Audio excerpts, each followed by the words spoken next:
We remember Sheryl Moss and join our hearts together to give comfort and strength to each other as her family, her friends, and her community. I want to extend condolences in particular to Sheryl's family, her children, Greg and Leslie, their spouses, Julie and John, their children, Sheryl's beloved grandchildren, Max, Noah, Judd, Brandon, and Maddie, and her younger brother, Edward. Mourning is a time filled with many emotions and memories, both bitter and sweet. And we'll begin our service with the recitation of psalms, prayers, and readings, linking Sheryl's life with the millennia-old tradition of the people Israel and the eternity of God. We're going to begin with Psalm 23, which I will chant and then invite everybody to read together on the inside cover of your pamphlet. Me's moistures, he leadeth me beside the still waters. He restoreth my soul, he guideth me in straight paths for his name's sake. Yea, though I walk through the valley of the shadow of death, I will fear no evil, for thou art with me. Thy rod and thy staff, they comfort me. Thou preparest a table before me in the presence of mine enemies. Thou hast anointed my head with oil, my cup runneth over. Surely goodness and mercy shall follow me all the days of my life, and I shall dwell in the house of the Lord forever. Esa einai el heharim, me'ayin yavo ezri. Esa einai el heharim, me'ayin yavo ezri. I turn my eyes to the mountains. From where will my help come? My help comes from Adonai, the maker of heaven and earth. God will not let your foot give way. Your guardian will not slumber. See, the guardian of Israel neither slumbers nor sleeps. Adonai is your guardian. Adonai is your protection at your right hand. By day the sun will not strike you, nor the moon by night, and forever. We now have a chance to hear from Sheryl's family, and we'll begin with Leslie.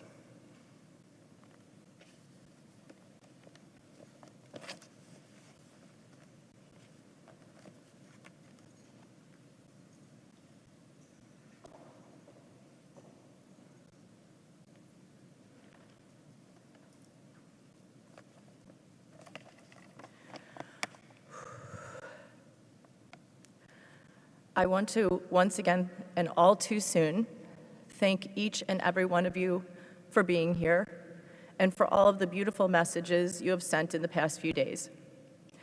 I also want to thank my amazing brother and sister-in-law, who is not in-law at all, but my true family. It has taken a village to get through what has happened to us in the last year, and I could never in a million years have done it without each of you. The same goes for my boys. For Mother's Day, they gave me a bottle of what looked like pills inside, a bottle of pills, but inside every capsule was a tiny scroll with something that they loved about me. And having just come from spending what I knew would be the very last Mother's Day with my mom, it uplifted me beyond description. It just so happened that the capsule I opened the morning after my mom died read, "You are the most generous and kind daughter." It brought so much comfort, as have all of their warm hugs and willingness to listen to so much sadness for so long. And then before I get to my mom, I have to tell you about my husband. This man has been a rock for all of us. I'd bet he's given at least 4 hours a day every single day for over a year to my parents.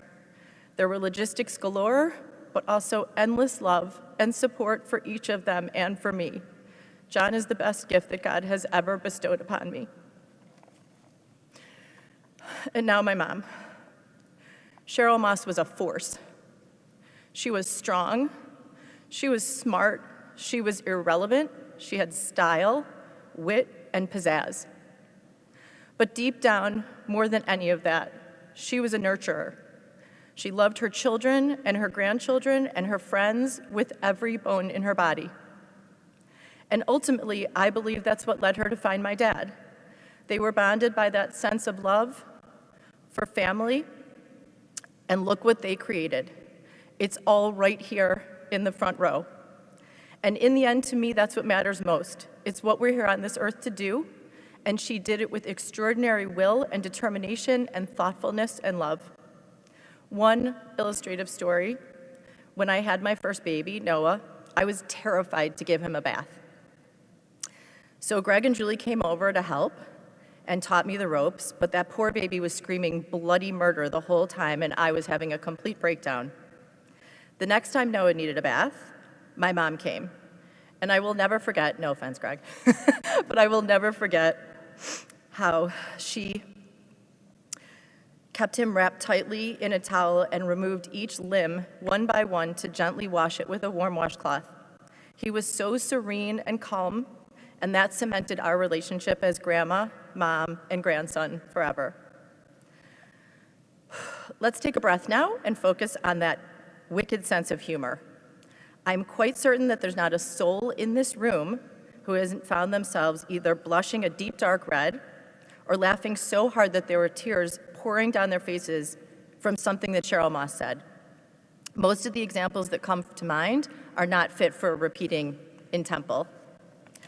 Like the fact that she asked me last week to promise, this is true, to end her funeral before anyone leaves with the words, "Donald Trump is a mother effing blank sucker."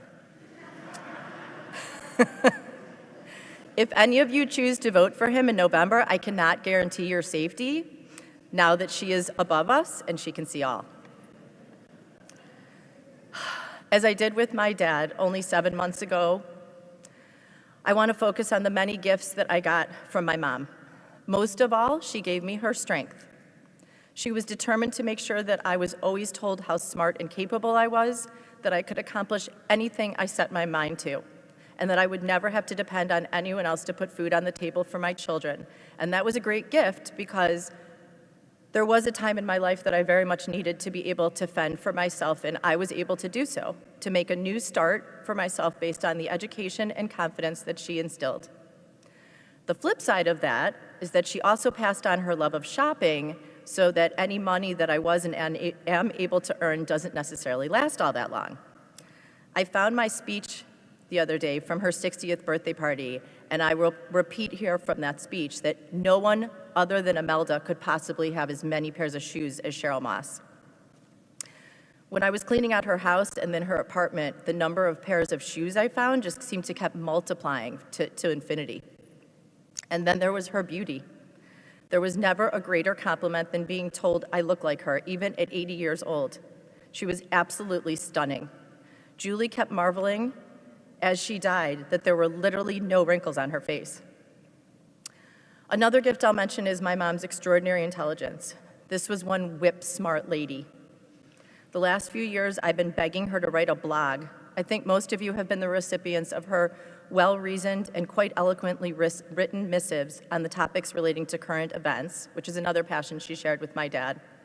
I regularly sent them to my college friends, and they were always dumbstruck by how articulate she was, and they gave me the blog idea. They say that children learn what they live, and maybe the most special learning I got from my mom was the beauty of female friendships. I grew up listening to her and her friends cackling loudly while smoking cigarettes and playing Maj.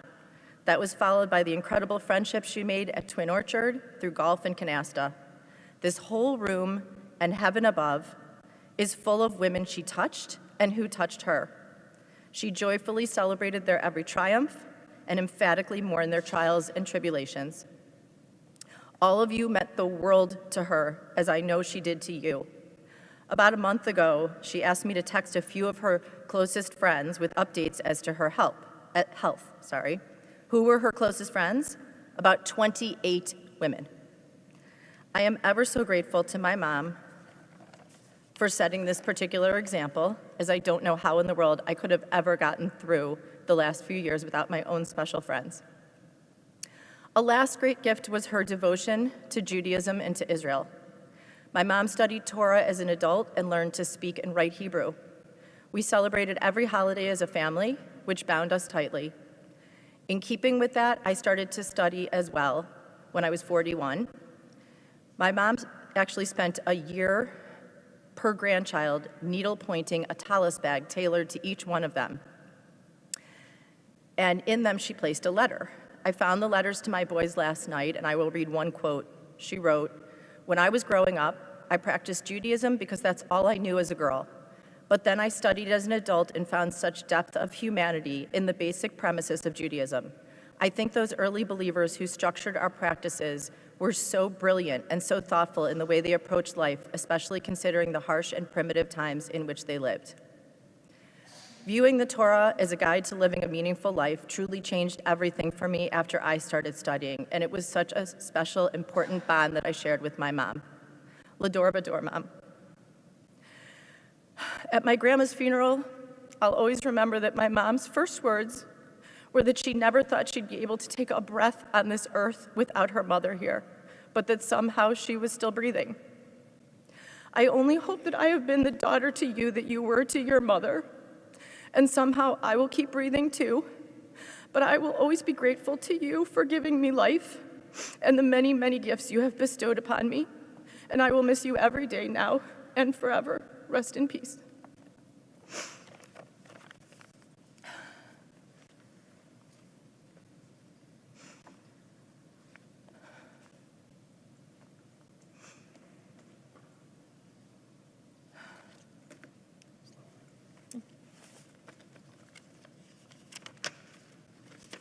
Hello, everybody. I'm John, Leslie's husband, and Sheryl Moss was my mother-in-law. Let that percolate.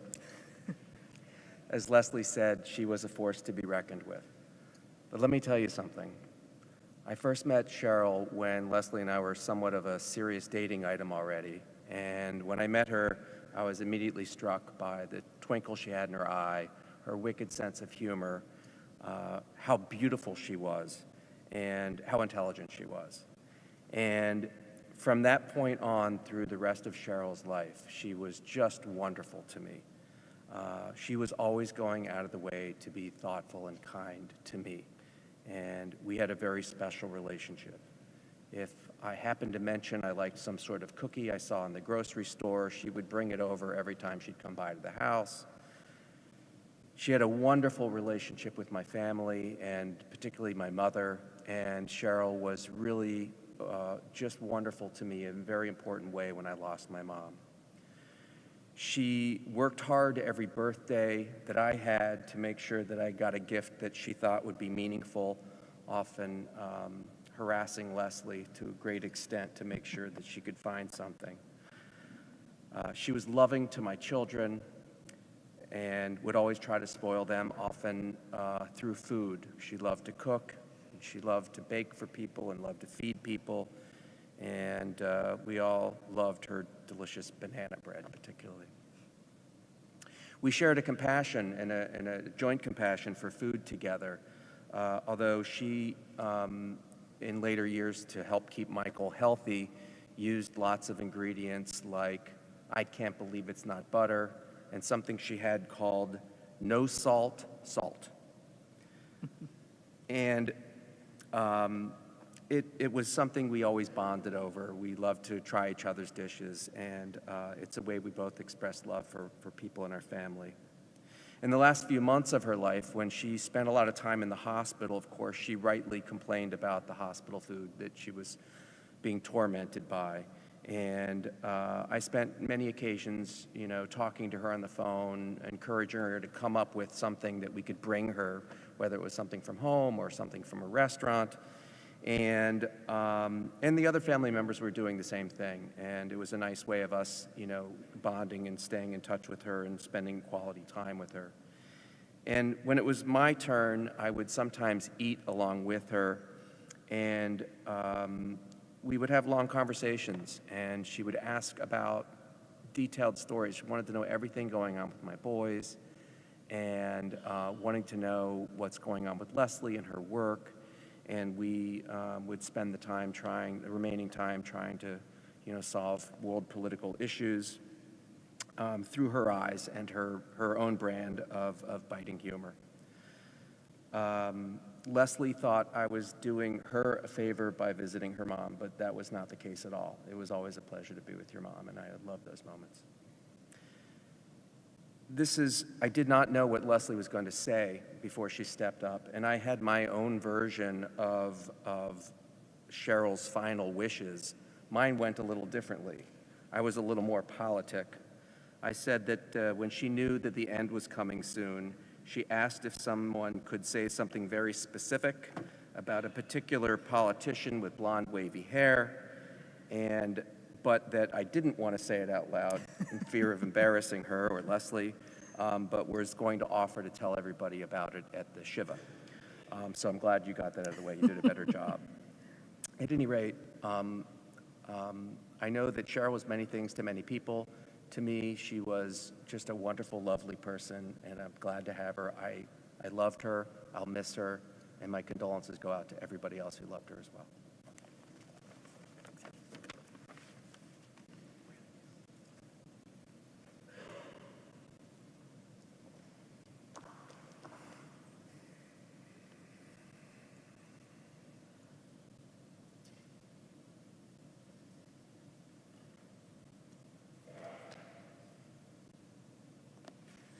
And now we'll hear from Greg and Julie.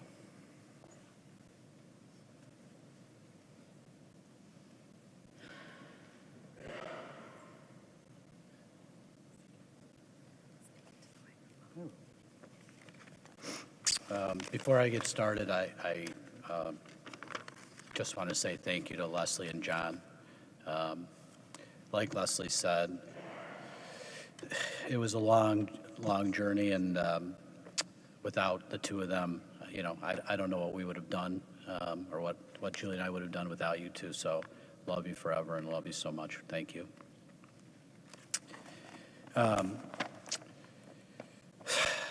Like my sister said, it's sort of strange to be standing here again only 7 months later after my dad passed.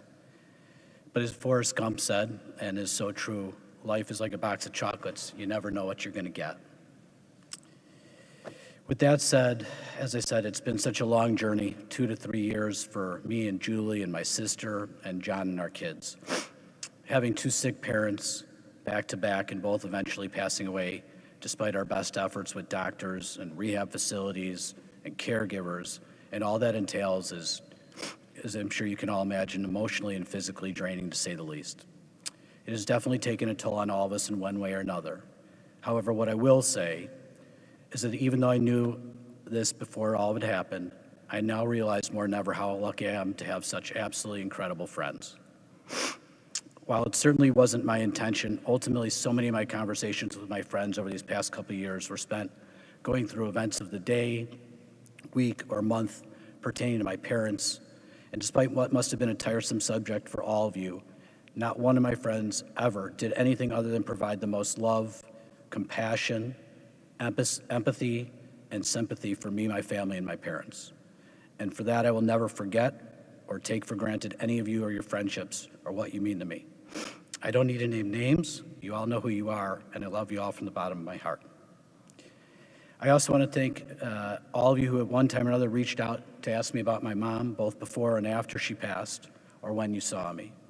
Like my dad, it was very comforting knowing that so many people were thinking of both my mom and me. I also, of course, want to thank everybody here today. I know especially coming off of a holiday weekend, everyone's busy and has things they need to do, but to see all of you here today coming to celebrate my mom and mourn her passing is touching, to say the very least. So thank all of you. Thank you all. Sorry on all the thank yous, but I've got a couple more. Another thank you goes to all the people that helped my mom, especially since August of last year when the downhill slide started. Unfortunately, like my dad, I don't remember many of the names, but a few stand out, and so I think it's appropriate to mention them because without them, what was an extremely difficult 8 to 10 month stretch would have been absolutely impossible. I do want to thank the doctors at Northwestern for all of their efforts And I want to thank Matt Adis for all he did when my mom was first diagnosed with Waldenstrom's years ago. And then there was David Zeman, my mom's physical therapist in Highland Park, who was extraordinary, despite my mom only attended 5 or 6 sessions with him. When my mom took a turn for the worse and couldn't any longer go to PT, David would email me often and ask if he could come visit my mom just to see her and try and pep her up a little bit. Unfortunately, my mom was never up for visitors, so that never transpired, but his offer was genuine and kind.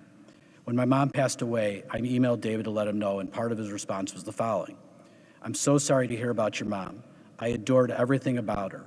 The sassy, sarcastic, and quick-witted, spunky nature kept me laughing and on my toes every time I was with her. And that's, to me, incredible because only having been with her 5 or 6 sessions, 5 or 6 hours, for him to just nail exactly the person my mom was incredible.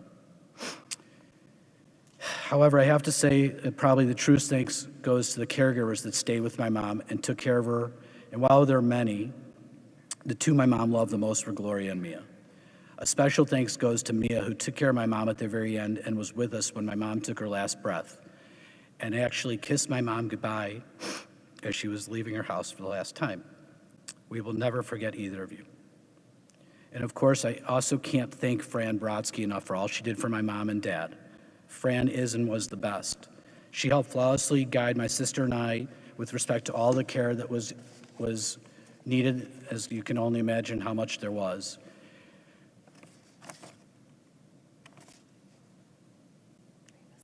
I'm missing a page, that's okay. It's on your phone. No.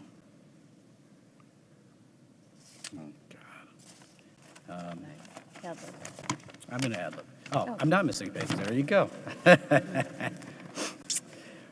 Fran's advice was, sorry about that. Her advice was priceless, her calming presence was reassuring, and her sympathetic nature was exactly what my sister and I needed while we faced many difficult and demanding decisions. As for my mom, as many of you know, she had so many things she was passionate about, but the most prevalent ones were family, friends, golf, both at Highland Park Country Club and Twin Orchard, cooking, playing Mahjong when we were younger, which I actually loved because it was always on Monday nights, and she let me watch Monday Night Football when I was young, and I got to watch the Howard Cosell highlights, although the Bears weren't on very often, but that was one of the things that was special about her Mahjong game for me. And of course, canasta more recently. My mom was funny and smart, witty and sarcastic, and had no problem speaking her mind no matter what the topic might be. She loved being with her children and grandchildren. She loved being with her friends either at Twin Orchard or at their homes or out to lunch or wherever she could be with them. Speaking of friends, and there are just too many of you to name, I hope you all know how much each of you meant to her. She spoke so lovingly of all of you, and there were so many times that she counted on you for various things in her life, and you were all there to support her in both the best and worst of times, and that meant the world to my mom. Of course, I would be remiss if I didn't specifically mention Bob and Arona Landsman by name. I know I said it when my dad died, but the 2 of you are such special people and friends. The love you shared with my parents is and was special. I'm so glad you were able to share a lot of great times and events. My parents were lucky to have had you in their lives. As for my parents, while they didn't have a storybook marriage, we all know that very few married couples do. However, they truly loved each other for so long and shared so many great times and did so many special things together throughout the course of their 58-year marriage. Of course, while I am biased, the best thing they did and what truly defines their legacies is the family they created. From Leslie and I came Max, well, from Leslie, Julie, John, and I, came Max, Judd, Maddie, Noah, and Brandon. And our family is something that nobody can ever take away from my mom and my dad. For me, personally, I could say this. I know that most people, when they think of parents and children, have a tendency to say that father-daughter bond is so special. While I have Maddie, and I know that to be the case, I also know that the bond between a mother and a son is equally as special. My mom was my biggest supporter and was fiercely protective of me. It didn't matter who it was or what it was about. My mom always had my back 1,000%, and if you dared cross her son, you'd better look out. As one example of hundreds of times that she had my back, the one person that probably caught her biggest wrath was my 8th grade basketball coach, Jerry Weber, who many of you sitting here today may know. As a little bit of background, my mom thought I was the best basketball player in 8th grade of all time. Well, I was close, but I wasn't quite that. But anyways, we were playing in the end of a year tournament, and I remember picking up 2 fouls early in the first quarter. And for whatever reason, Coach Weber basically forgot to put me in the rest of the game other than for a couple minutes, and we ended up losing. My mom was furious. She was 100% certain that if I had played more, we would have prevailed in that game and moved on in the tournament. The problem is that while that could have just ended it, Coach Weber decided to call me after the game. Huge mistake. My mom ripped the phone out of my hands and just let him have it. I mean, just crunched him. The poor guy had no idea what hit him. He was, but I could tell you this. I know that while he should rest in peace, Coach Weber, I'm sure he never forgot another player that he started all year long ever again.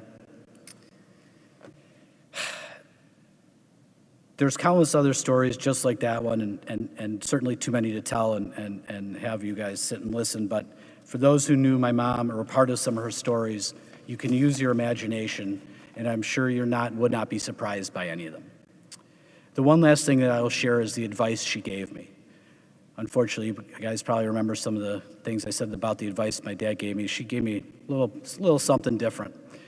She had 2 things that she told me on a regular basis since I started high school. The first was this: make sure you always wear boxers so that my privates could breathe. That would allow me to have lots of grandchildren for her and my dad.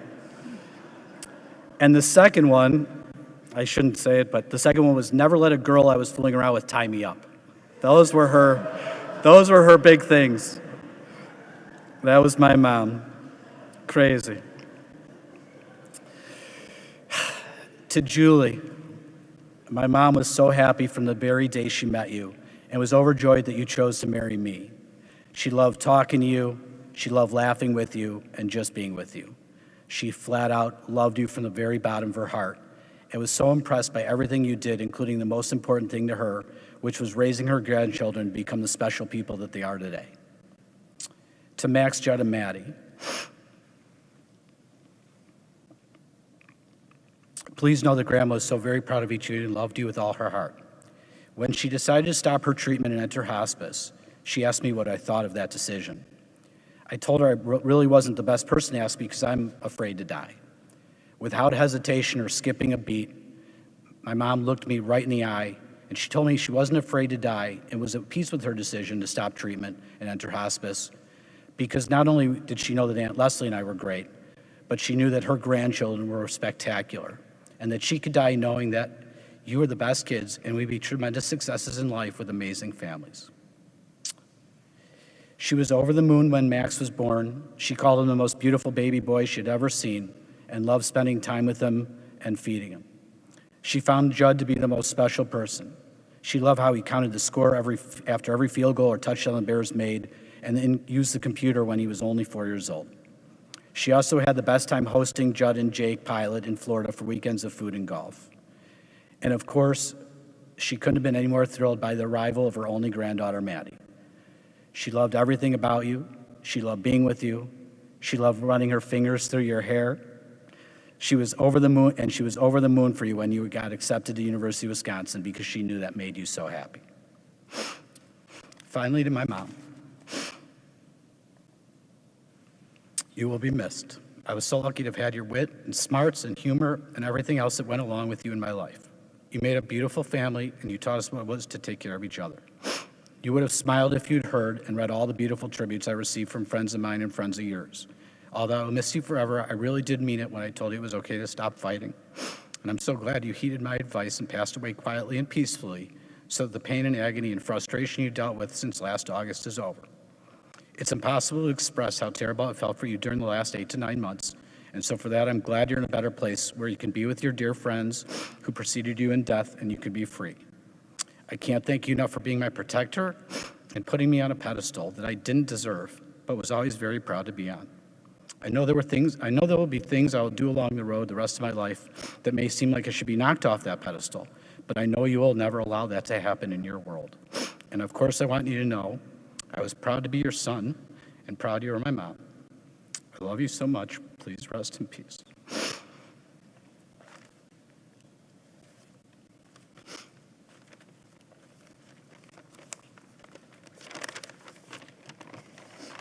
Sheryl. Sheryl was an amazing mother-in-law. She didn't like her own mother-in-law very much, so she tried really hard to be the best mother-in-law for me, and she succeeded. We had a very special relationship, and we got along great. We only had one fight in 27 years, and that was due to my fear of elevators. I may have yelled at her when we got stuck in the elevator in Memphis, and I wanted to walk down 27 flights of stairs, and she thought I was crazy, which I probably was. I walked down the 27 flights. Sheryl had such a great personality, funny, witty, smart, sassy, and filterless. She always had hilarious stories to tell, but again, like everyone said, I can't share any of them in the sanctuary. She constantly made her friends and family laugh. She was over the moon when Max was born. Max made her a grandma. I think she loved that title best, grandma. She was a fantastic grandma to all three kids, always willing to babysit them when they were little, always available whenever we needed help. She loved having all the toys and paraphernalia at her house. She even went out to get the boys a Thomas the Train table and a bunch of dolls for Maddie. As they got older, the boys golfed with her often, and she so enjoyed watching them play. She also really had a lot of fun playing canasta with Maddie. My favorite two stories I have to share are these. The first one was when Greg and I went to Florida when I was pregnant with Max. After one night, Greg had to leave to go back to Chicago for work. When I approached the pull-out couch to go sleep, Sheryl wouldn't let me sleep alone, and not only demanded that I sleep in bed with her and Michael, that I sleep in between them. How could I say no to my mother-in-law? So I slept in between them. The second story was when Maddie was 5 and got lice at preschool. I was very calm until I got lice myself. I was so freaked out, and Sheryl came over and picked every little bug out of my head. I will forever be grateful for that. Lastly, the most important lesson I learned from Sheryl in all the years I knew her was to always carry a tweezer in your bag. You never know when an unwanted hair will show up. And just so you know, I put a tweezer in for her. Sheryl, hold on. Okay. Sheryl, I'm so sorry you suffered the past 6 months. I'm so glad you're finally at peace. I miss you already and love you always. Please give my dad a huge hug when you finally meet him. He will love your sense of humor. Okay.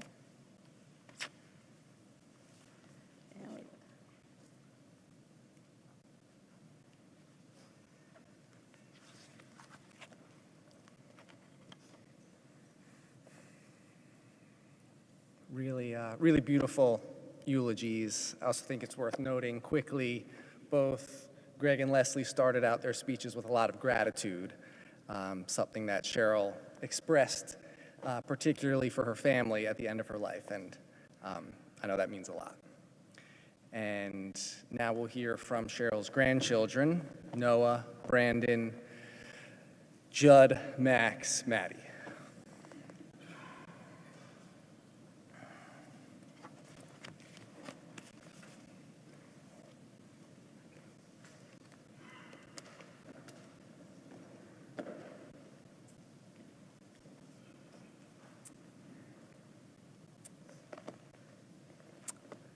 Not to sound conceited, but I was Grandma's miracle.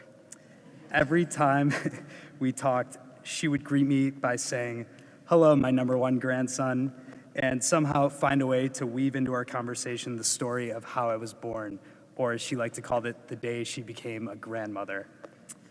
She would always point out the little blonde hairs in the corner of my head, astonished that I still had them 24 years later. She also always made a note to comment on my beautiful blue eyes. She was really funny in a very different way from Grandpa. She had no filter and said whatever was on her mind, no matter who was listening. She wasn't afraid to point out the schlub walking by at lunch or make fun of any weird-looking politician while watching the news. Maybe the funniest part about her were the letters and the voicemails I used to get from her at camp and in college. For instance, my letters to Grandma would be, "Hi, Grandma, I'm playing this sport and that sport. I'm having the best summer ever. Love you, Max." She would reply in a 2-page long essay written in cursive that a 9-year-old couldn't read. And she would say something along the lines of, Hi, Max. Glad your summer is great. The weather here is truly terrible. The air conditioning is broken. Grandpa spilled all over the carpet, and my golf game is pitiful. That never stopped. In college, I would wake up in the morning and find voicemails from 3 a.m. saying, "I'm so sorry if you're with a girl, but Grandpa won't turn the TV down, and I can't get any sleep." I'm gonna miss those voicemails and those letters.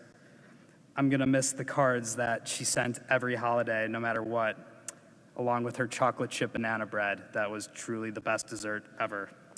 Gonna miss the red lipstick marks that she left on my cheek every time I saw her, and she would apologize and scrape it off. So Grandma, I love you, and I'll never forget you. Your number one grandson.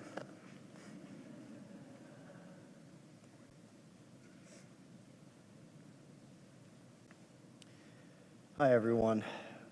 So, my mom, Leslie, spoke just a bit ago beautifully.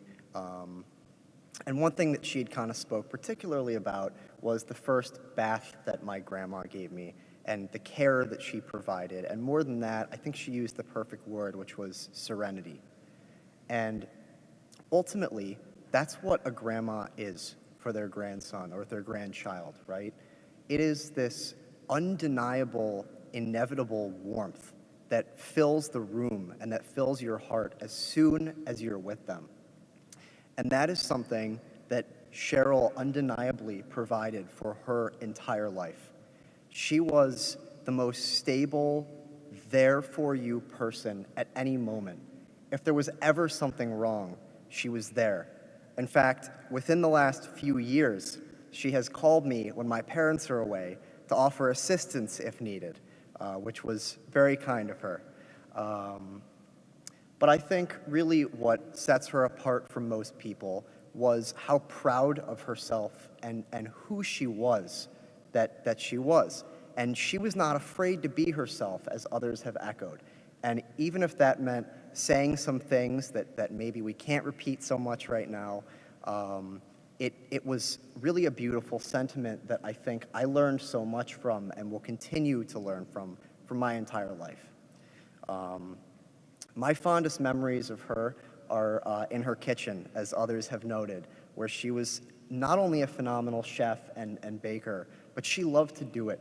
And I think it gave her a sense of peace and calm. And the smells that I can still remember that I'll never forget from opening her drawer of cereal boxes and having Golden Grahams and old Nabisco crackers that, you had to go through her shelves and get real lucky to find anything that hadn't expired around the 50s or 60s. And once you found something, though, you were real happy. That woman stopped at nothing to provide comfort, to provide safety, and to provide love more than anything to everyone around her. And before I wrap up, I want to make a quick note to both my mom, Leslie, and her son, Greg. I think both of you have had an immensely difficult year, understandably, in losing both parents. And I want to let both of you know that I think that both of you have gotten the best qualities from each of your parents. I think that you acquired your father's positivity and his beautiful view of life. And I think you've acquired the sense of purpose and respect and admiration and love that your mom provided. So, Grandma, I love you now. I will love you forever. You will always be an inspiration to me. Thank you.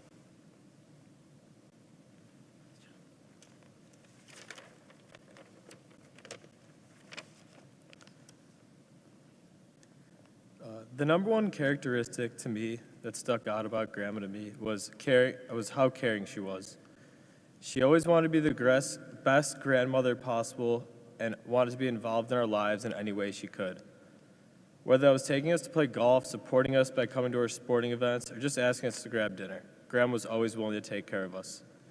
One time when Max was actually sick, I also started feeling sick and definitely wasn't related to not wanting to go to school that day. And, of course, I know what you're thinking. Judd didn't want to go to school. I thought that guy loved school. You're not wrong, but that can't compete with spending a day with Grandma. She was more than willing to watch me when my parents were with Max. So instead of school, I got to hang out with Grandma all day. We got some Michaels and had a great day off of school. When Grandma asked what I wanted for lunch, whatever I answered, there was no way she was turning it down. Because Grandma always wanted us to be as happy as we could be. Just ask Max and my mom about how many hot dogs toddler Max can eat. Another one of my favorite memories with Grandma was every year in high school, her and my grandpa would host my friend Jake and I to come play golf and go watch the professional golf tournament that was played on the course right outside their house. Jake and I loved it because we got to leave the cold weather behind in Chicago and go play golf for a weekend. But I also loved it because I got to spend a whole weekend with my grandma. One of the things that made Grandma such a special grandmother was how much she loved to take care of the people that she loved. And I always appreciated that whenever we got there, we were her only focus for 48 hours. And she also loved Jake, which I also appreciated. Before we got there, Grandma would ask us to send her a grocery list. I would always give her a few things, whatever. But the fridge and pantry would just be stocked. You couldn't see anything else in there but food, and hit you right in the face. We'd walk right in the door, and there'd be chicken wings waiting for us. But of course, the first thing she did when she saw us, like every other time Grandma saw us, was give us a big kiss on the cheek, got red lipstick everywhere, and then wipe it off. From the second we awoke until we went to sleep, if we were at their house, Grandma was doing her best to make sure we were as happy as could be.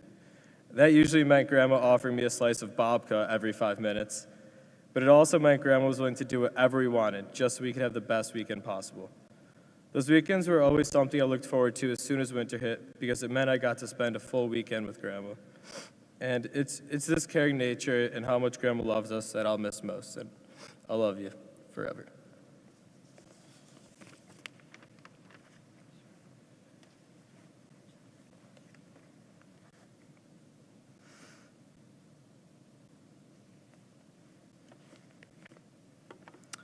My grandma was loving, caring, smart, funny, and most of all, I just knew her as really an outstanding grandmother. I was lucky enough to spend my childhood only a few-minute drive away from my grandparents' house, and there was nothing I'd look forward to more than a sleepover with Noah and I at their house, where Grandma would always make us her famous chocolate chip pancakes with bacon in the morning, and she'd constantly feed Noah and I throughout the night while we watched TV with Grandpa. As it's been said so many times, she liked to show her love through food, bringing pies, cakes, cookies, and brownies to Noah and I whenever she could. But she also showed her love in so many other unique ways, making sure we had a jacket on if it was below 75 degrees, sending long, detailed text messages about her life, and giving every grandchild an outlandishly expensive gift card for their birthday that she couldn't afford. Grandma, thank you for always being so loving to me. Thank you for enriching my life. And thank you for creating the most amazing human being I know, my mother. I love you, Grandma, and I'm so grateful for all the time we got to spend together. Thank you.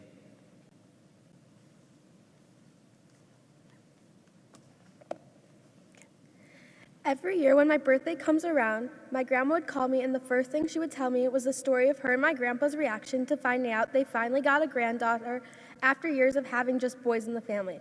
There's something so special about being the only granddaughter. This was what sparked the most special bond between my grandma and I.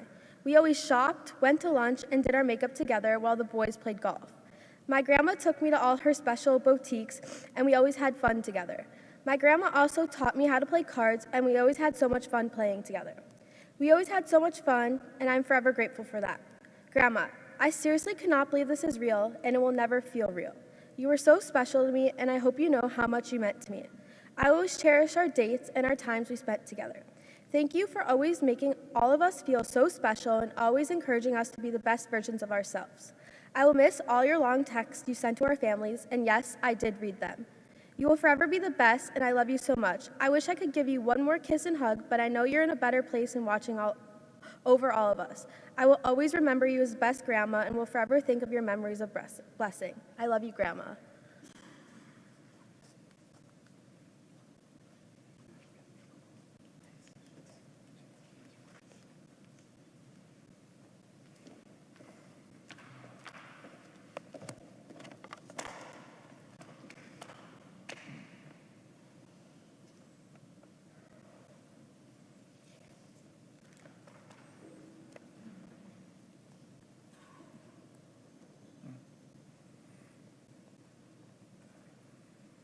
Really special to have such strong grandmother-grandchild relationships.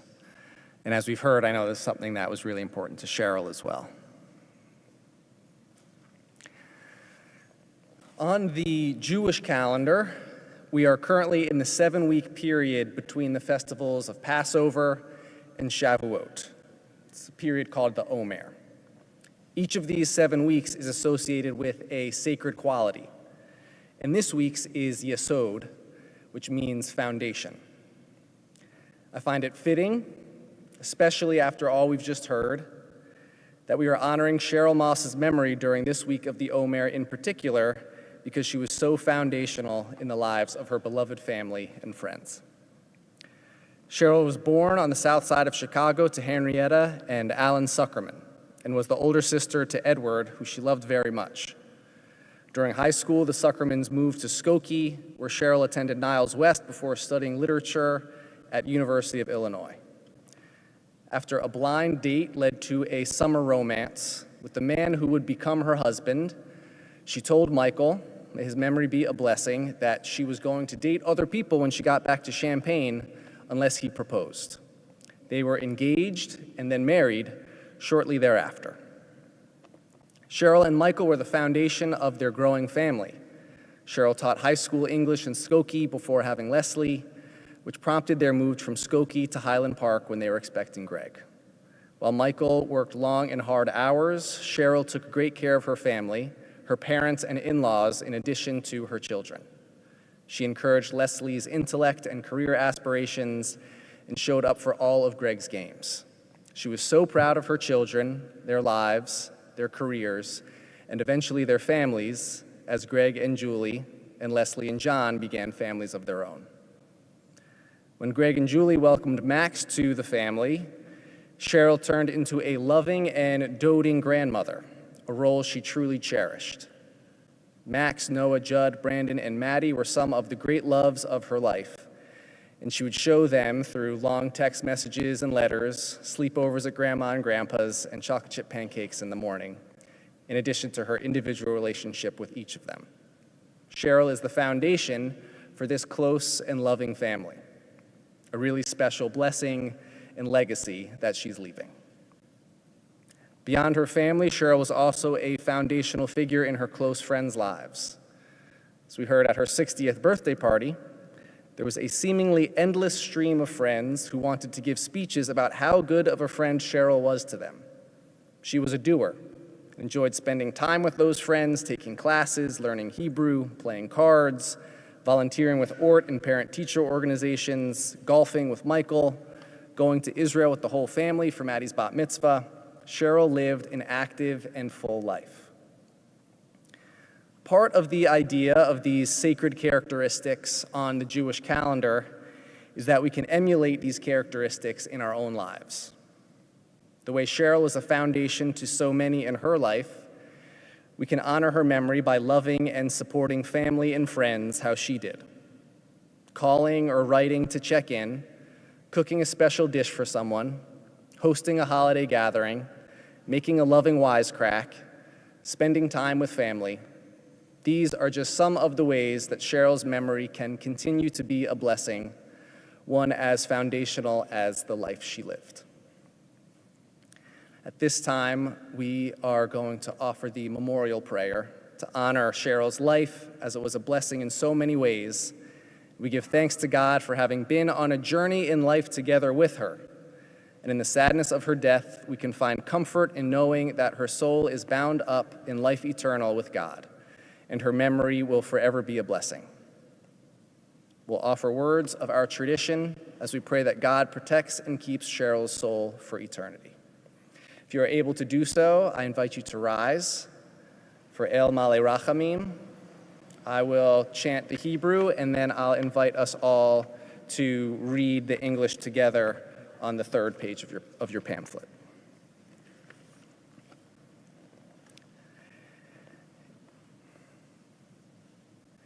El Male Rachamim, Shochen Bamromim, Hamse Menucha Nechona, Tachat Kanfei Hashchina, Im Kedoshim Utahorim, Kizohar Harakia, Mazhirim,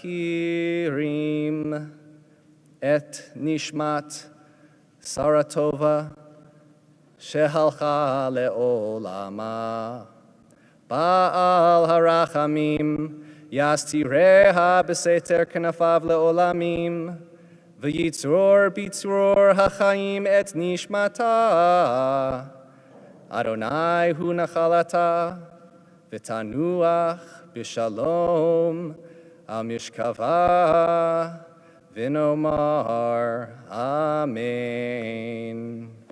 And together, compassionate God, eternal Spirit of the universe, grant perfect rest in your sheltering presence to Sheryl T. Moss, who has entered eternity. O God of mercy, let her find refuge in your eternal presence, and let her soul be bound up in the bond of everlasting life. God is her inheritance. May she rest in peace, and let us say, Amen.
For this, just to sprinkle some earth. This is earth from Israel. Start off. Gentlemen, could you take the flowers off, please?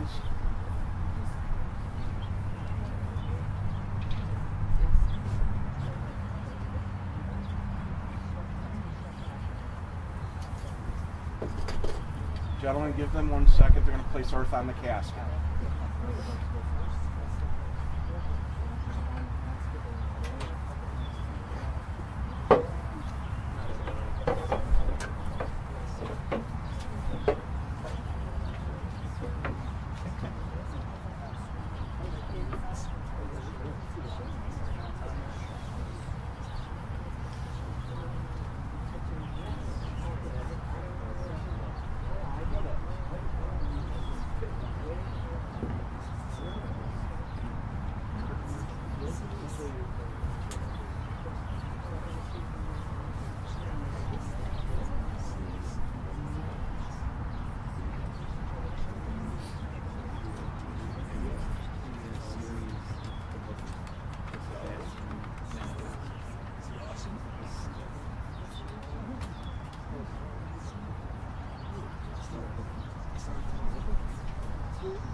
Rabbi Leslie, can I ask you to come back this way a bit? They're okay there, Mike? Okay.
Mourning is it's a complicated, difficult process, especially when it's apparent, especially when it's two parents within 8 months of each other. So Leslie, Greg, we're here with you, thinking of you, supporting you. I know that's why everyone here came. One way we show that support is by standing with you and offering the words of Mourner's Kaddish together. So the words of Mourner's Kaddish, you can find them on the back of your pamphlet if you still have it with you. This is the prayer that we say for people who have passed away. And the words themselves are an affirmation and sanctification of life. So we say this in particular thinking of Sheryl Moss, Saratoga. And we also say these words that celebrate having shared life and love and memories with her. If you're able to do so, I'll invite you to rise.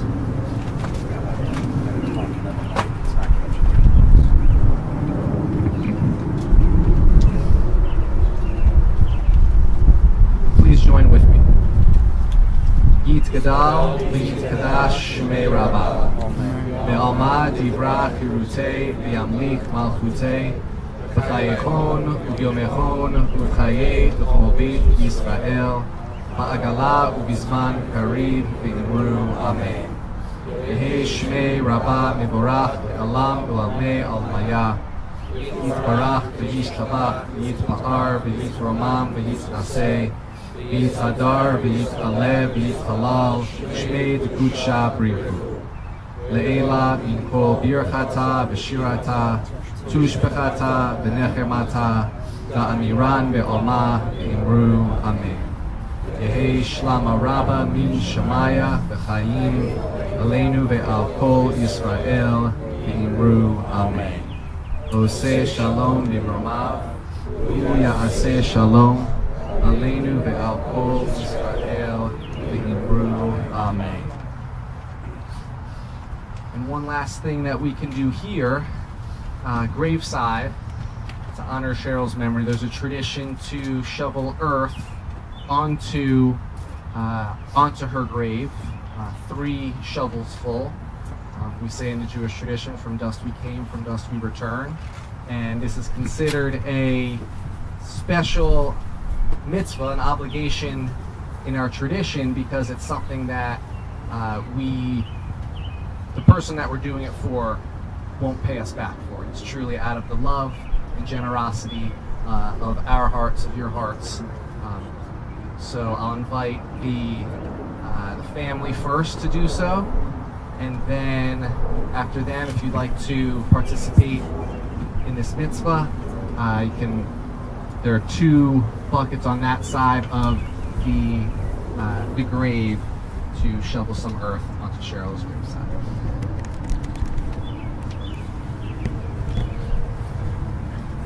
After the family has placed their measures of earth, everyone else who would like to participate will be invited to do so. We do ask that everyone please be very careful and mindful of your footing when you're near the grave.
For sure.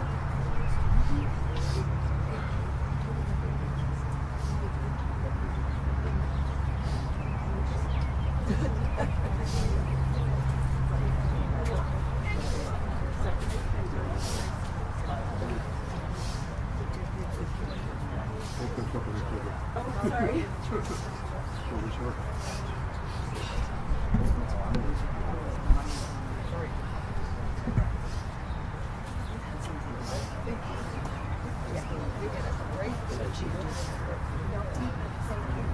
time we'll invite anyone else who'd like to participate to come forward.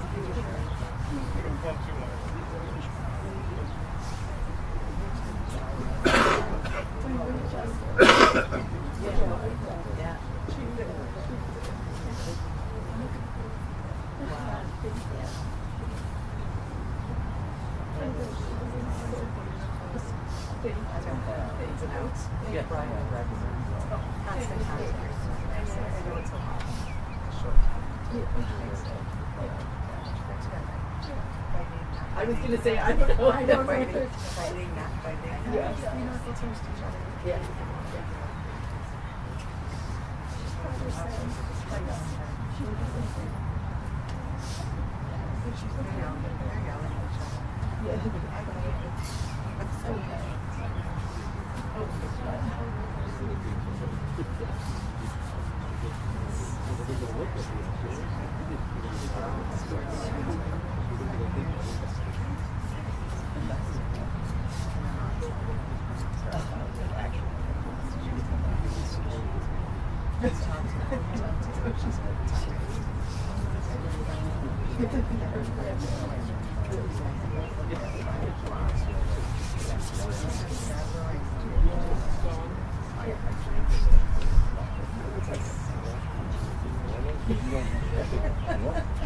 Yeah, that's the thing.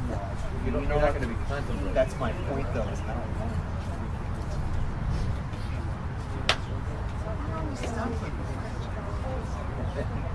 It becomes different.